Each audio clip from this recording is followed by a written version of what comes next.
1. mai kutsub sind üles olema sina ise selles mõttes, et usalda oma tundeid ja näita neid välja ja tegutse nende järel.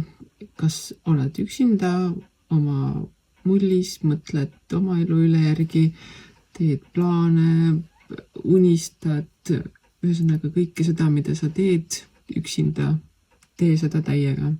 Või teisest küljest vastupidi, mine seltskonda, ole sõpradega, ole tuttavatega, tegele selliste seltskondlike tegevustega ja tee seda ka täiega. 1. mail on oluline olla nii, nagu su süda tunneb ja näidata seda välja selles mõttes, et armasta iseennast ja armasta teisi. Ja see ei pea tähendama kindlasti ainult romantilist armastust, see võib tähendada ka sellist platoonilist, sõprade vahelist, vanemate, laste vahelist, mis iganes moodi armastust.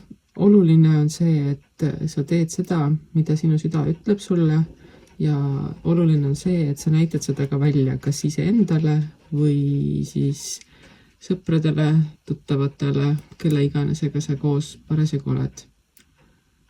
Et ei ole vahet, kas sa istud üksinda, unistad, mõtled, uneled või leiad oma kogukonna ja oled sellega ja pühitsed mitmekesi.